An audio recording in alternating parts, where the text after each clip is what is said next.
Estava a viver, caminhando na vida. Hi guys, welcome to another episode of Maraji is always talking about something. Today we're going to be talking about hemorrhoids. Very, very, very sketchy conversation and like quite. It's not a very.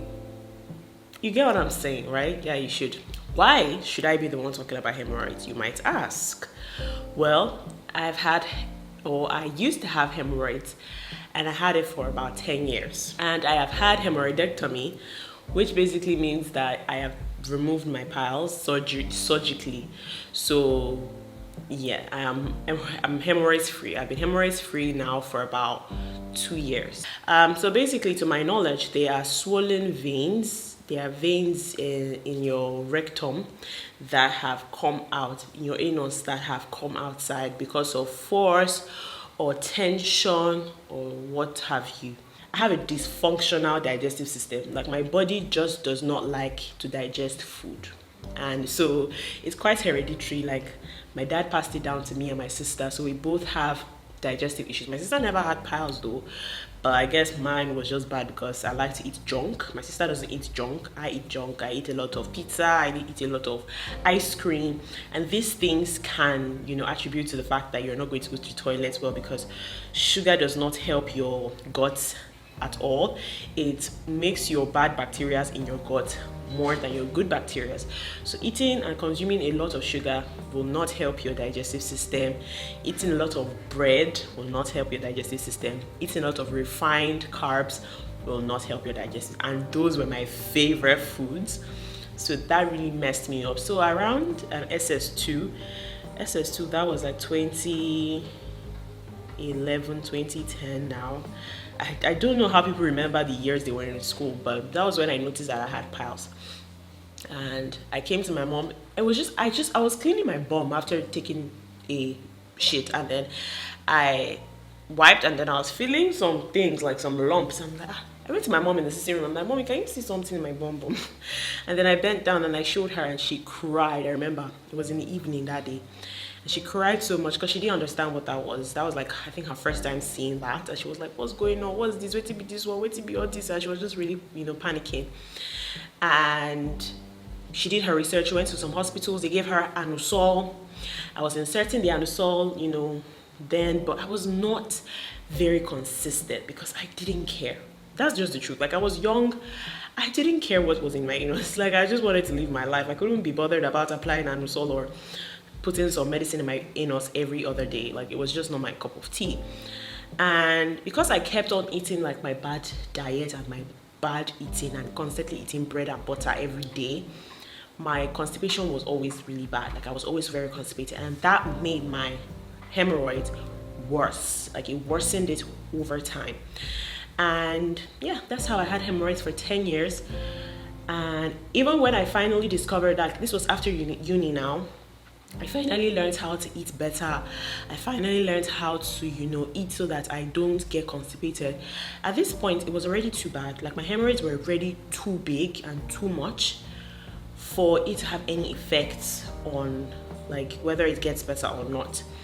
And so at this point, I already had like stage 4 hemorrhoids, which is like the worst of the worst hemorrhoids. And at this point, it was bleeding every day. Like, I was bleeding from my rectum every single day.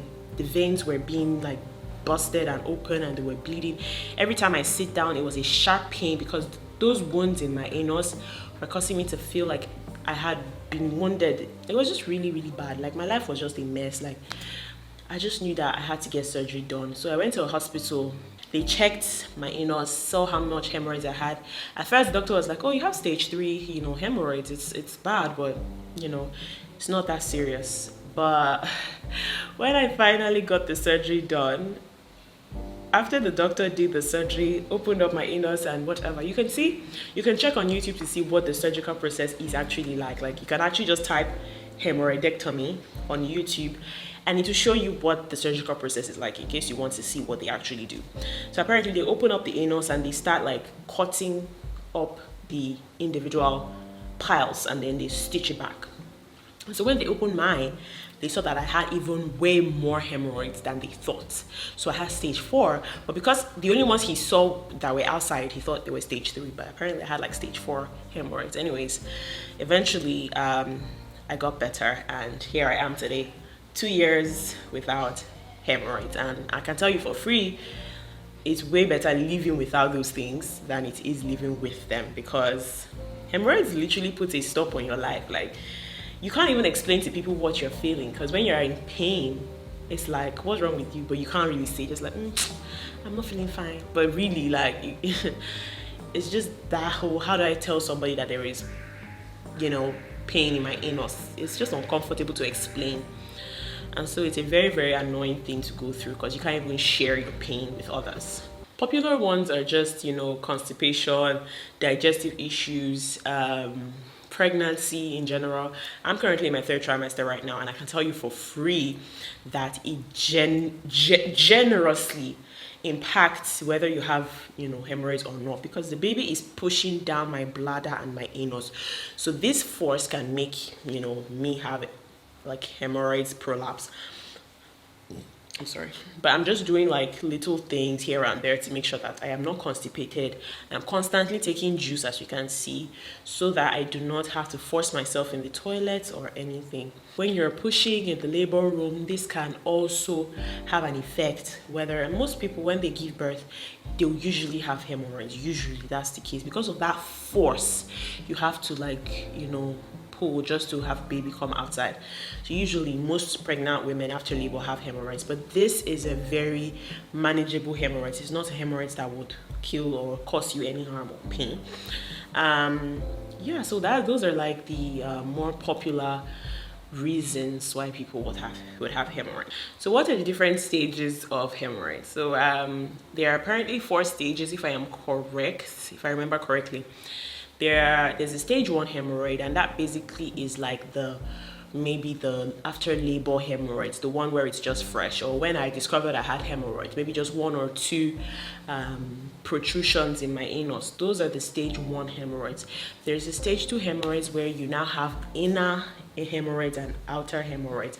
There's a stage 3 hemorrhoids where I think they are huge, they are bigger, they are just more expanded. Then the stage 4 hemorrhoids, which is what I had before I had my surgery, is where you have like multiple. Those are the different stages. For stage 1 and stage 2, usually when you go to the hospital, they will tell you that you do not have to get surgical procedures done, because you can actually manage it. There are things that you can use, like an ointment or anusol, which is very, very popular with hemorrhoids. So when you go to the toilet and your hemorrhoids come out, it's very, very painful, because at this point it is very swollen, very, very inflamed, and it is painful. So the thought of fixing it back in is very, very it's scary. So putting anusol directly, or straight up, once it comes out in that painful, inflamed state, I would not recommend. I would recommend you using like an ointment to just rub it on top to reduce the inflammation. When the inflammation has reduced, you can now put it back inside with the anusol capsule, that thing that you have in the fridge and everything. You can now put it back inside. Another thing that I would recommend as like a thing you can do if you have stage 1 or stage 2 hemorrhoids is that you should not be poo-pooing with your anus. I know that sounds weird, but you should not be pushing your poo-poo out with your anus, which is what most of us do when we are in the toilets. We will push out the poo-poo with the anus, like from the anus. That's where the contraction, just think about what I'm saying. I don't know how to explain it, but when you're poo-pooing, don't allow your anus do the work. Let your stomach do the work. That's one thing I learned on YouTube, and that's actually really helped me poo-poo better. Even till date, I still do it, because trust me, it's something, it's actually a very, very beneficial advice. When you're poo-pooing, don't push from your anus. Don't see my stomach now, right? Can you see my stomach? Don't do this. Don't put I'm doing what I'm saying you should not do. Don't do that. Don't do no. You want the work to be from your stomach, so you want to do this instead. Do you see what, can you see? So my stomach is the one that is doing the contraction. Like, that's where you want to press. You want to like press your stomach to force the poo-poo out. You don't want to open your anus to push the poo-poo out. Does that make sense? Another thing is, don't stay on the toilet seat for too long and use your phone and anything. That opening of your anus can actually encourage hemorrhoids to come out. So whatever you're doing in the toilet, do it quick and stand up. Don't sit down there for too long. 30 minutes you're in the toilet seat. Why? If the shit is not coming out, stand up and go back inside and sit down or do whatever you're doing. But don't stay in the toilet seat opening your rectum for too long and then expecting that you're chilling. You're not. You're actually causing yourself harm. Another thing that I feel like will really help if you have stage 1 or stage 2 hemorrhoids is your diet, which is really, really huge at this point, because your diet is such a big factor in how your hemorrhoids improve or get worse. You don't want to eat bread every day. Trust me, it's not your friend. It's anything that will make you force yourself or anything that will make you purge, because a very, very popular assumption is that only like constipation makes piles or hemorrhoids worse, which is not true, because purging can also make piles worse. So whether you're purging or you're constipated, these things are very, very related. So you want your poo to be normal. You don't want to eat like me now. I know that I'm lactose intolerant. If I take anything that has cheese or milk or stuff like that, I will purge. That's just it. But if I take things that have bread or biscuits or anything that has refined flour, puff puff or bofrot or whatever it is I'm eating that has refined flour, I will be constipated. So these two things go hand in hand. You want to take lots of fruits. Like, fruits are so essential. Fruits like apple, pears, oranges, plums, prunes. Yeah, these are fruits that you can take that will help you go to the toilet more. You want to, introduce fruit into your diet. And if you're struggling to poo, another thing I would recommend is senna leaf tea. Senna leaf tea has been a blessing to me and my sister. Like, I introduced my sister and my daddy to it because we are the 3 people in my family who have digestive issues. Senna leaf tea, you can get it in any supermarket, really. They usually have it in, like, they'll say, oh, it's for dieting or it's for shape or it's for flat tummy. Usually it's just senna leaf tea. It's not going to make you slim. It's not going to make you slim, but it's going to make your poo just come out. So it's a diuretic tea. So it just it's not a diuretic tea, it's a laxative. Sorry, that's not diuretic. It's a laxative tea, so it literally tries to get rid of your poo. Don't take too much so that it doesn't purge you, because trust me, senna can purge you very quickly. So if it says take one sachet, take one sachet. Don't take two. I know sometimes it feels like it's not working, but just give it time, it will work, okay? You don't want to force yourself in the toilet when your poo is not coming out. You want to give yourself time. You want to make sure you're very, very hydrated. The amount of water you're taking right now, double it. Like, if you're having constipation issues, trust me, double it. Because people say, oh, no, you don't understand. Even if I drink water, I'll still not go to the toilet. Trust me, double it. Like, you need to. It will definitely help with your poo. People have asked me in person, would you advise I get my piles removed? First, I would say go get consultation done. Go to the hospital and, talk to them about it.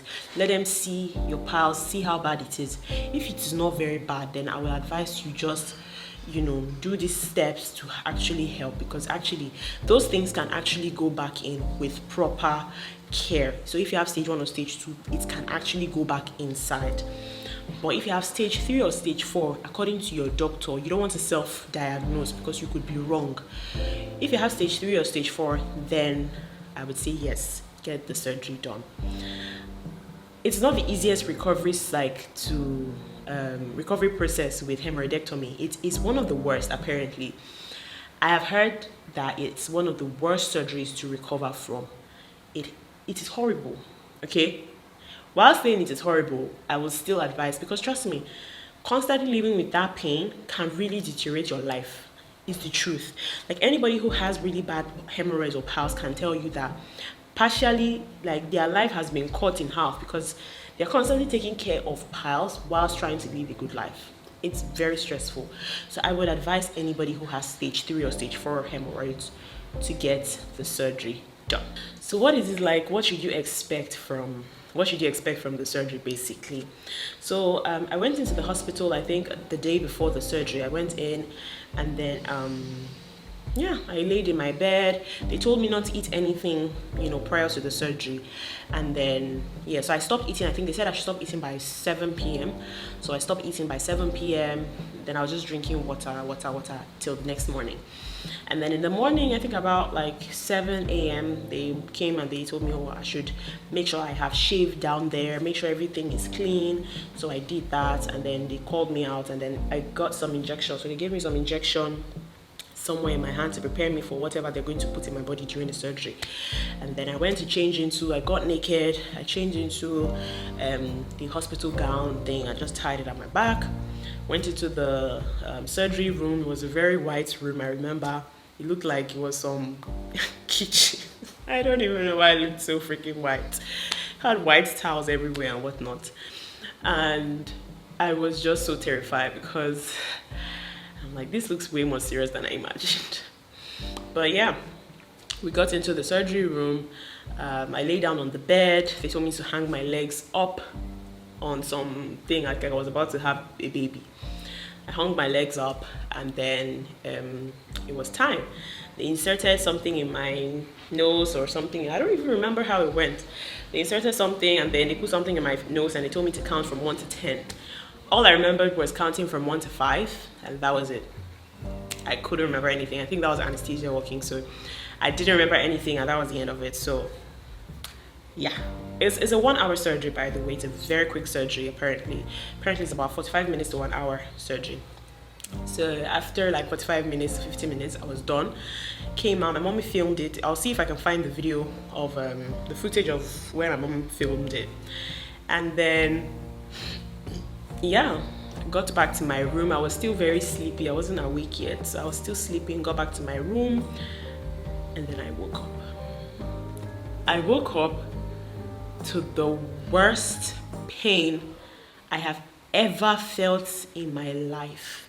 I was in so much pain that I was telling my mom that, nah, they've messed my nails, they've done something.